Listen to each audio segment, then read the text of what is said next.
Mun nimi on Olli Hiidensalo ja mä oon 23-vuotias ampumahiihtäjä Tampereelta. Kotoisin olen Nummipusulasta ja edustan ampumahiihdossa Lahden hiihtoseuraa ja sivulajissani hiihdossa Vantaan hiihtoseuraa. Isompia merittäjäni voisin sanoa, että olen ollut maailmancupissa 30. Östersundissa tällä kaudella ja hiihdossa useita SM-mitaleja viestissä. Ja mitä muuta teen kuin ampumahiihdän, opiskelen Tampereen teknisessä yliopistossa tuotantotaloutta. Simpsonit, Wall-E, Indie Rock, Äidin kotiruoka, Maksaruuat, Coca-Cola, elokuva ehdottomasti, Lentokone, maailmancup-voitto ensin, Rantaloma. Mun normaali päivärytmi on semmonen, että mä herään 8 pintaa, sitten 9 menen heti lenkille. Ja lenkillä ollaan semmonen yleensä pari tuntia, jonka jälkeen mennään suihkuun ja sitten syömään yliopistolle, jossa opiskelen.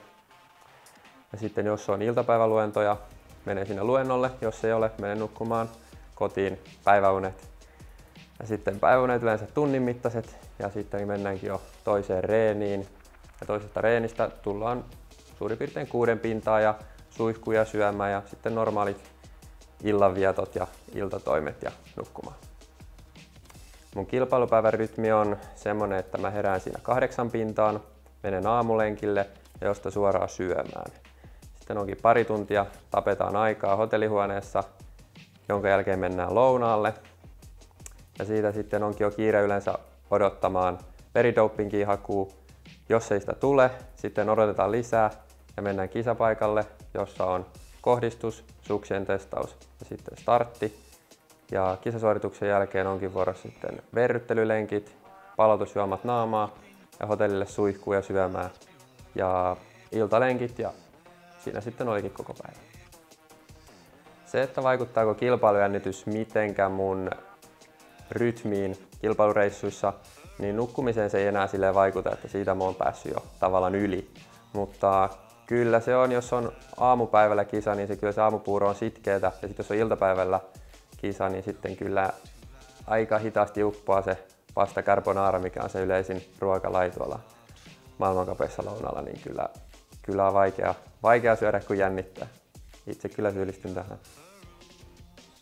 Ja mitä ravintolisia käytän, niin perusvitamiinit, kivennäisaineet, kalamaksaöljyt ja näiden lisäksi tietenkin urheilujuomat, geeli.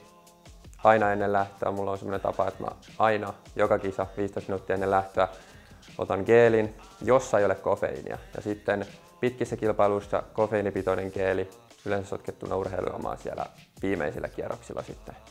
Ja tietenkin kilpailun jälkeen sitten palautusjuomat naamaan ja kämpille palautumaan.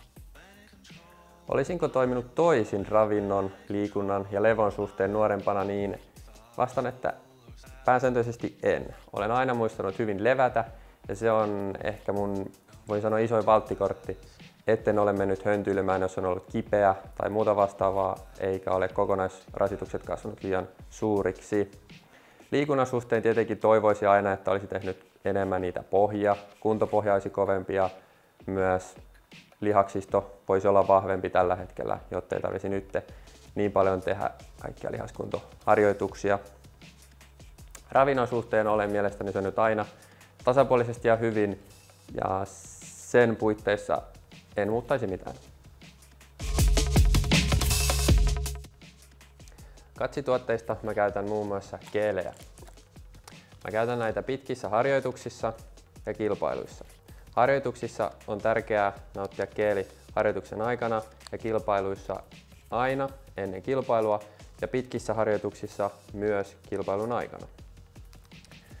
Pitkissä kilpailuissa saatan myös ottaa kofeiinipitoista geeliä tuomaan vähän potkua sinne viimeisille kilometreille.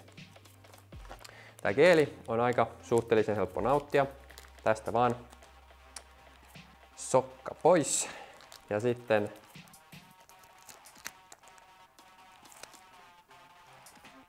ja tärkeähän on tähän juoda nestettä päälle, jotta se imeytyy hyvin. Ja mitä muuta mä käytän Katsi-tuotteista on nämä energiapatukat ja proteiinipatukka. Ja energiapatukkahan on hyvä käyttää ennen kilpailua, jos on jäänyt esimerkiksi aamupala vähän vajavaiseksi. Esimerkiksi kilpailujännityksen takia ei ole puuro uponnut kauhean hyvin, niin sitten energiapatukka täydentää hyvin sitä energiavajetta. Ja proteiinipatukkaa sitten otetaan kilpailusuorituksen jälkeen täydentämään proteiinivajetta.